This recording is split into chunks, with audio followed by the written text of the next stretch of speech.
In every civilization in the world, there has been a form of drumming. The drums have varied from the very small to the very large, from synthetic materials to goatskin heads. Yet with all of these differences, there's something they have had in common: the way they hold their drumsticks.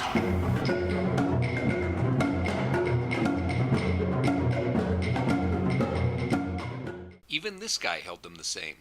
They all did it, until they came along. By they, I mean the military drummers. Suddenly, drummers were holding their left drumsticks in such an awkward and unnatural way. This is what the stick grip looked like. It is called traditional, and is still being used in today's marching bands, orchestras, drum sets, and whatever else.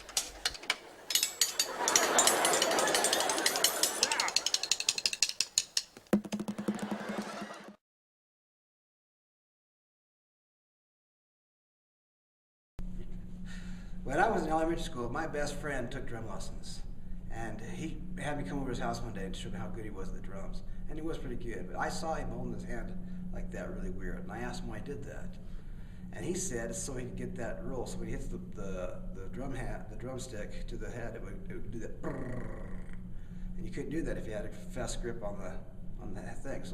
So I always thought it was to create that roll, and that anytime you heard that roll, it was always just that one hand doing it. The other one would just kind of feel in between the rolls. I think marching band snare drums hold their left hand and right hand up, palms up.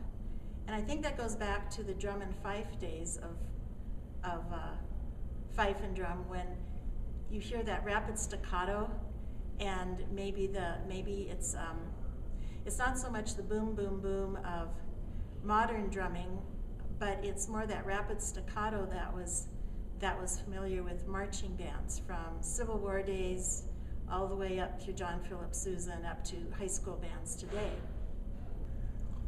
Because maybe there's a short note and they need to hit that, hit the drum quicker with that hand versus the other hand. The truth is that it all comes back to drummers like this. Notice that he isn't holding his drumsticks differently. Notice that his drum is in front of him.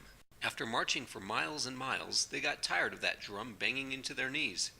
And even worse, when a battle ensued, the drummers couldn't effectively run away. So they put the drum on their side and changed their left hand, and voila, they saved some drummer boy lives.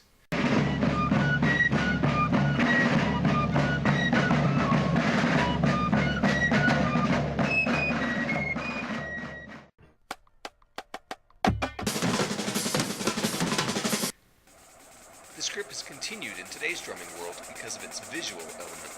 Backsticking, fancy tricks can be added to the music. But it all comes from some drummer boy trying to save his life.